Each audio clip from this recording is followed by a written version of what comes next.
يوم الدين أما بعد فقد قال الله تبارك وتعالى في محكم كتابه بسم الله الرحمن الرحيم قد أفلح المؤمنون الذين هم في صلاتهم خاشعون والذين هم عن اللغو معرضون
صلوات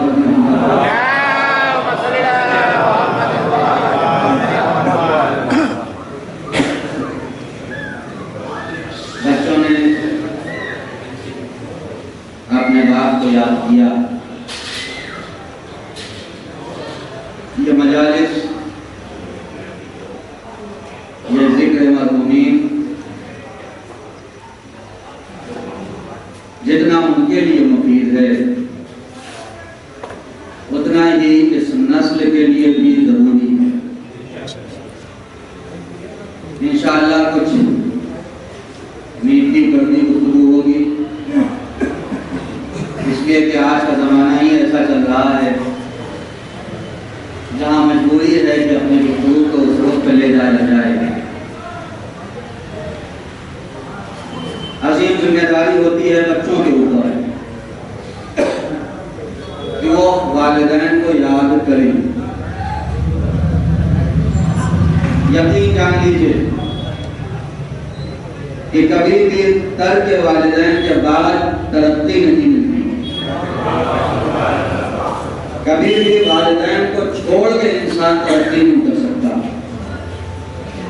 پیسے آ سکتے ہیں، دولت آ سکتی ہے، لیکن سکون اور اطمینان کبھی نہیں ملے گا.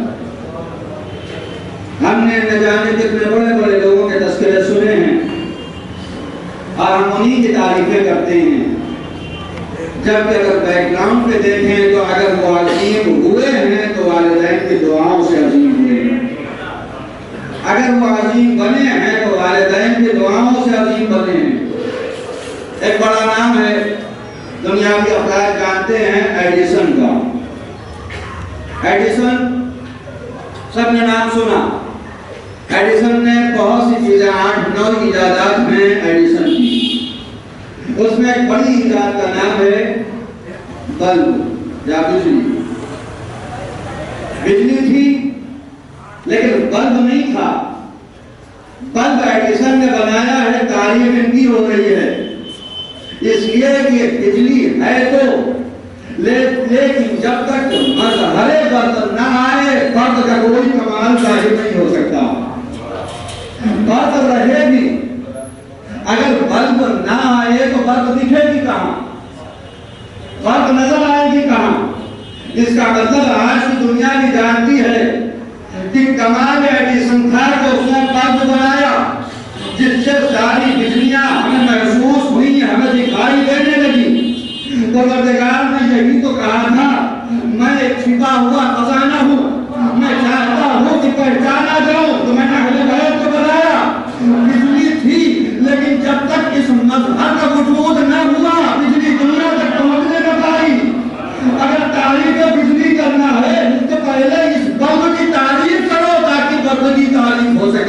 ایک صلوات پڑھ دیں محمد۔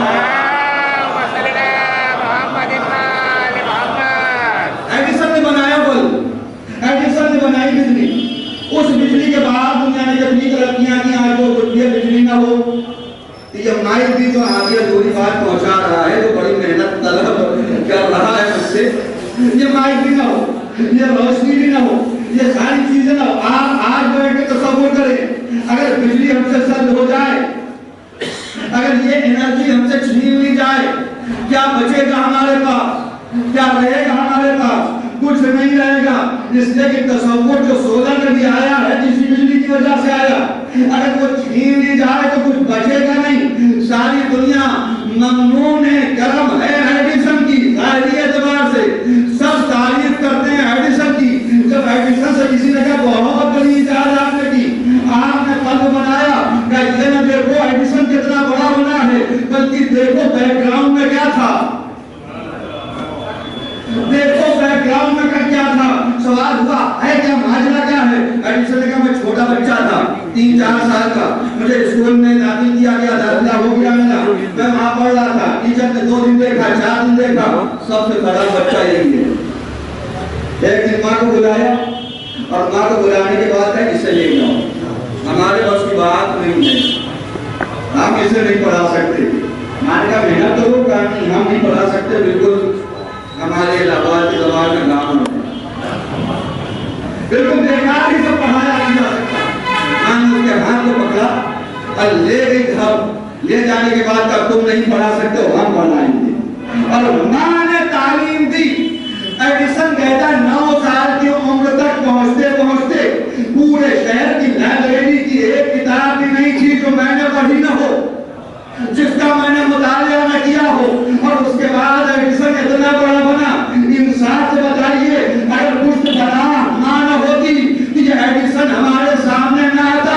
اگر ترقی کرنی ہے تو والدین کی قرآن اور محنت سے ترقی ہو سکتی ہے، والدین کو چھوڑ کے کوئی ترقی نہیں ہوتی۔ ایک سلوات پڑھتے ہیں۔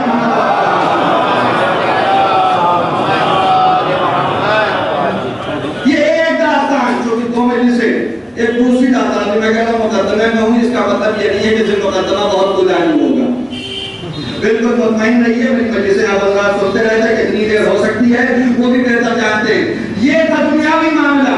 دینی معاملے میں اگر کوئی مولانا کوئی عالم یہ سمجھتا ہے کہ والدین کو چھوڑ کے ہم عالم بن جائیں گے تو یقین جانے وہ عالم نہیں بنے گا۔ ذاکر تو بن سکتا ہے، مجلسیں تو بن سکتا ہے، ہیں بہت سے ایسے لوگ کہ والدین کو ناراض کر کے بڑے ذاکر بن گئے، لیکن کیا کیا جائے اس امت کا؟ امت لباس دیکھتی ہے، اخلاق کا لباس نہیں دیکھتی۔ یہ امت ظاہری لباس دیکھتی ہے، لباس اخلاق نہیں دیکھتی۔ یقین جان لیجئے ظاہری لباس کے پہچانے میں آنے والے کوفے کے لوگ تھے جو ابن زیاد کو حسین سمجھ بیٹھے، اگر حقیقت میں اخلاق دیکھنا ہوتا تو آشکار ہو جاتا لباس الگ ہے اخلاق الگ ہے۔ جب یہ ظالم آتا ہے اسے کوفہ فتح کرنا ہوتا ہے تو حسین کے لباس میں آتا ہے، ابن زیاد کے لباس میں نہیں آتا۔ عالم تب تک عالم بن ہی نہیں سکتا جب تک والدین کی دعائیں ساتھ نہ رہے۔ آیت اللہ مراشی نجفی علماء بیٹھے ہوئے، اساتید کے ہمارے بیٹھے ہوئے، بہتر جانتے کتنی عظیم ہستی ان کی لائبریری دنیا کی 3ری سب سے بڑی لائبریری ہے، اور غوث مدارس غوث حسین یہ تعمیر کرتا ہے، ہم کے تاسیس کرتا ہے، انہوں نے تاسیس کیا۔ آیت اللہ مراشی نجفی لائبریری ان کا ایک دن آتا ہے، سن مولانا 12 بجے آپ لائبریری بند کرتے ہیں، آج اجازت دیجئے میں 11 بجے بند کر کے چلا جاؤں۔ کہا کوئی وجہ؟ کہاں وجہ ہے، میرا باپ گاؤں سے آیا ہے، میں استقبال کے لیے جانا چاہتا ہوں، خیر تم میں ہے، میں استقبال کے لیے جانا چاہتا ہوں، اپنے باپ کے استقبال کے لیے، کیونکہ وہ گاؤں سے آئے ہیں۔ آج کا زمانہ تو یہ ہے کہ گاؤں سے آئے ہوئے باپ کو لوگ سب کے سامنے باپ بھی نہیں کہتے، اس لیے کہ ہمارا اسٹیٹس الگ ہے، اس کا اسٹیٹس الگ ہے، ہمارا لباس الگ ہے، اس کا لباس الگ ہے، ہمارا طریقہ الگ ہے، اس کا طریقہ الگ ہے۔ جبکہ ہر بنیاد کی پہلی اینٹ کو ہٹا دے تو عمارت کو بہت ختم ہو جائے گا۔